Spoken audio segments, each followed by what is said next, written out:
2 ಬಾರಿ ನಾನು ಮುಖ್ಯಮಂತ್ರಿ ಆಗಿದ್ದು ರಾಜ್ಯದ ಜನ ಮಾಡಿದ್ರೆ ಆ ಭಗವಂತ ನಿಚ್ಚಲ್ಲ ಅದೇ.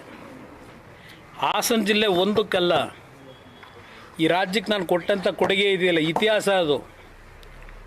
ಇವತ್ತು ಹೇಳಿದ್ದಾರೆ ಕೆಲವರು ಅದು ಕೃಷ್ಣದೇವರಾಯನ ಕಾಲ ಅಂತ, ನನ್ನ ಮುಂದೆ ಹೇಳಿದ್ದಾರೆ ಭಾಳ ಜನ.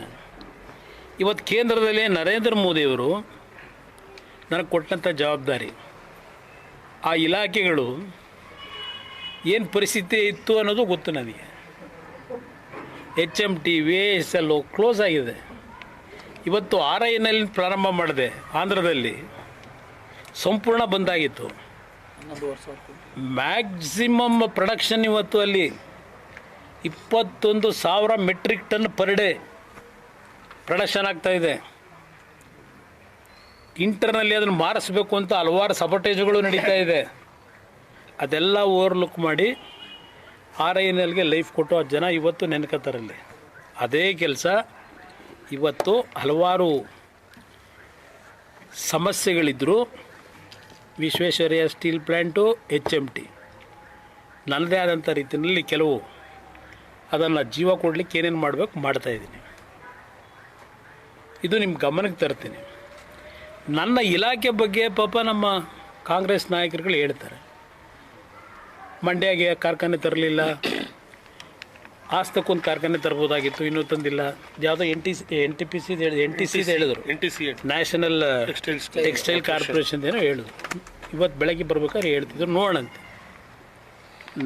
ನನಗೆ ಇರ್ತಕ್ಕಂಥ ಲಿಮಿಟೇಷನ್ನಲ್ಲಿ ರಾಜ್ಯ ಸರ್ಕಾರವು ನನಗೆ ಕೋಆಪ್ರೇಷನ್ ಕೊಡದೇ ಇದ್ದರೆ, ಭೂಮಿ ಕೊಡಬೇಕಾದ್ರೆ ಅವರು, ನೀರು ಕೊಡಬೇಕಾದ್ರೆ ಅವರು, ಎಲೆಕ್ಟ್ರಿಸಿಟಿ ಕೊಡಬೇಕಾದ್ರೆ ಅವರು, ಇದು ಯಾವುದನ್ನು ಅವ್ರು ಮಾಡಿದೆ. ಅವ್ರು ಮೊನ್ನೆ ಉತ್ತರ ಕೊಟ್ಟವ್ರೆ MB ಪಾಟೀಲ್ರು. ಹಲವಾರು ಕಡೆ ನಾವು ಮಾಡೋಕ್ಕೆ ಹೋದೋ ಮಾಡೋಕ್ಕೆ ಜನ ಬಿಟ್ಟಿಲ್ಲ, ಭೂಮಿ ಇಲ್ಲ ಅಂತೇಳಿ ಮೊನ್ನೆ ಅಸೆಂಬ್ಲಿಯಲ್ಲಿ.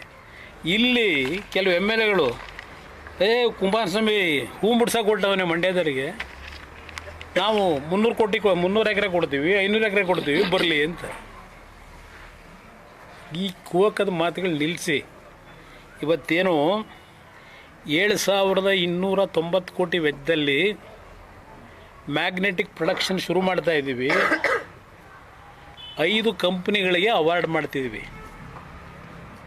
ಆ 5 ಕಂಪ್ನಿಯಲ್ಲಿ 2 ಕಂಪ್ನಿನಾದರೂ ಕನ್ವಿನ್ಸ್ ಮಾಡಿ ದಯವಿಟ್ಟು ಕರ್ನಾಟಕ ಸರ್ಕಾರ ಏನಾದರೂ ಮಾಡ್ಕೊಳ್ಳಿ, ನಾನು ನಿಮಗೆ ಬೆಂಬಲವಾಗಿರ್ತೇನೆ, ಇಲ್ಲಿ ಬನ್ನಿ ಯೂನಿಟ್ ಹಾಕಿ ಅಂತ ಹೇಳಿ ಪ್ರಾಮಾಣಿಕವಾಗಿ ಪ್ರಯತ್ನ ಮಾಡಬೇಕು ಅಂತ ತೀರ್ಮಾನ ಮಾಡಿದ್ದೀನಿ.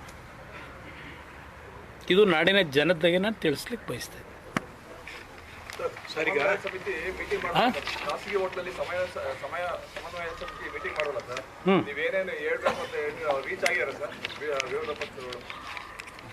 ವಿಧಾನಸಭೆ ಕಲಾಪದಲ್ಲಿ ಸ್ವಲ್ಪ ಕೆಲವರು ನಾನ್ ಸ್ಪೀಡ್ ಆಗಬೇಕು, ನಾನು ವಿಷಯ ತೆಗಿಬೇಕು ಅಂತ ಹೇಳಿ ಸ್ವಲ್ಪ ಜನರಲ್ಲಿ ಕೆಲವು ಇಂಡಿವಿಜುವಲಿ ಮಾಡ್ಕೊಂಡವ್ರೆ. ಬಟ್ ಸಮನ್ವಯತೆಯಿಂದ ಹೋಗಿ ಅಂತ ಹೇಳಿದ್ದೀವಿ. ಒಟ್ಟಾರೆ ಹೋಗಿದ್ದಾರೆ. ಕೆಲವು ಸಣ್ಣ ಪುಟ್ಟ ಸನ್ನಿವೇಶಗಳಲ್ಲಿ ಸ್ವಲ್ಪ ವ್ಯತ್ಯಾಸಗಳು ಮಾಡ್ಕೊಂಡವ್ರು, ನಾನು ಇಲ್ಲ ಅಂತ ಹೇಳಲ್ಲ. ಅದು ನೀವು ಹೇಳಬೇಕು, ಮಾಧ್ಯಮ ಸ್ನೇಹಿತರು ಹೇಳಬೇಕು. ಇದು ಅದು ನೀವೇ ಹೇಳ್ತಾ ಇದ್ದೀರಲ್ಲ, ಹೇಳ್ತಾ ಇದ್ರೆ ಸರ್. ಈಗ ರಾಜ್ಯದಲ್ಲಿ ಕೃಷಿ